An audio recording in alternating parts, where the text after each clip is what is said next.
სიტყვა ეძლევა საქართველოს პრემიერ-მინისტრს ბატონ ირაკლი კობახიძეს.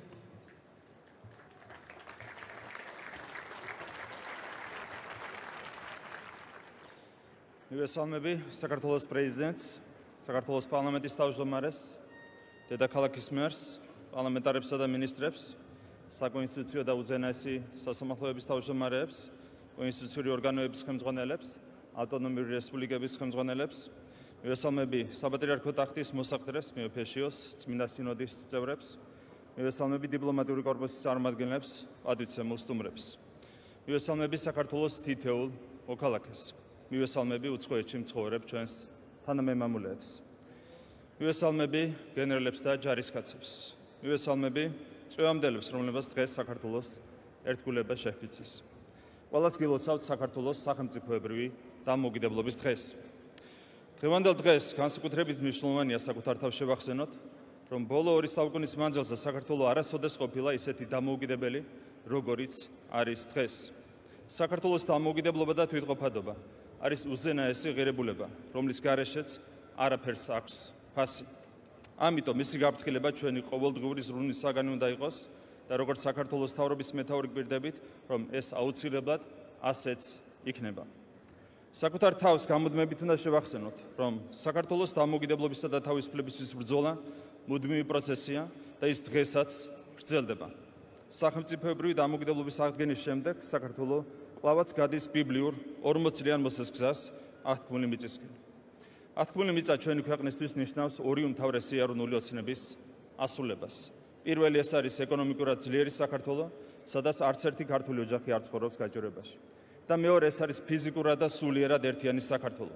საქართველო აფხაზეთითა და სამაჩაბლოთი. საქართველო, სადაც ადამიანებს აერთიანებს სიყვარული ერთმანეთის მიმართ.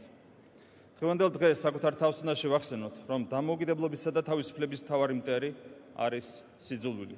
სწორედ ამიტომ მთავარი, რასაც საბჭოთა ხელისუფლება აღუებდა საქართველოში 35 წლის წინ, სიძულვილი იყო.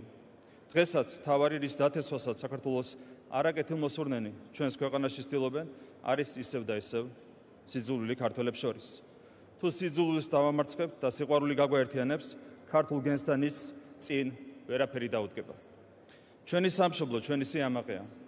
ჩვენი სიამაყეა საქართველოს თვითყოფადობის სამი უმთავრესი საყრდენი: მამული, ენა და სარწმუნოება. ჩვენი სიამაყეა ჩვენი სამშობლოს თითოეული ულამაზესი კუთხე, ულამაზესი ბუნებითა და ულამაზესი ადამიანებით. ჩვენი სიამაყეა ჩვენი უნიკალური ენა და დამწერლობა. ჩვენი სიამაყეა საქართველოს დედა ეკლესია, რომელიც ყოველთვის იყო და დღესაც არის საქართველოს ეროვნული დამოუკიდებლობისა და თვითყოფადობის ერთ-ერთი უმთავრესი საყრდენი. დღევანდელ დღეს კიდევ ერთხელ მინდა უდიდესი მადლობა გადავუხადოთ ჩვენს წმინდა ეკლესიას და საქართველოს კათოლიკოს პატრიარქს ილია მეორეს, რომელმაც თავისი სიბრძნითა და ნახევარსაუკუნოვანი მოღვაწეობით უდიდესი წვლილი შეიტანა საქართველოს ეროვნული დამოუკიდებლობისა და თვითყოფადობის შენარჩუნებასა და გამტკიცებაში. ჩვენი სამშობლოს ისტორია 3 ათასწლეულს, ხოლო საქართველოს სახელმწიფოებრიობა 23 საუკუნეს ითვლის. ჩვენს პატარა ქვეყანას მუდმივად უწევდა არსებობა დიდი სახელმწიფოების საგასაყარზე. შესაბამისად, საქართველოს და ქართველი ხალხის გზა არასოდეს ყოფილა იოლი.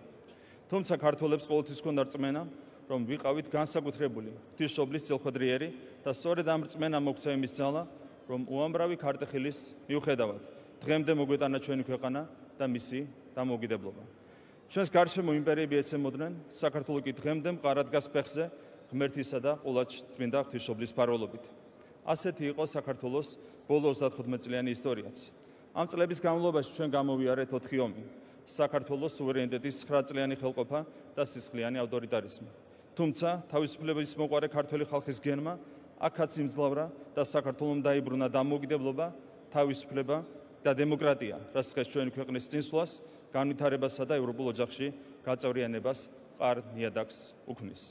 თითოეული ჩვენგანის ვალია თავი არ დავზოგოთ საქართველოს დამოუკიდებლობის შენარჩუნებისა და გამტკიცებისთვის. გაუმარჯოს დამოუკიდებელ, ერთიან და ძლიერ საქართველოს. ღმერთი იყოს ჩვენი სამშობლოს მფარველი. სიტყვა ეძლევა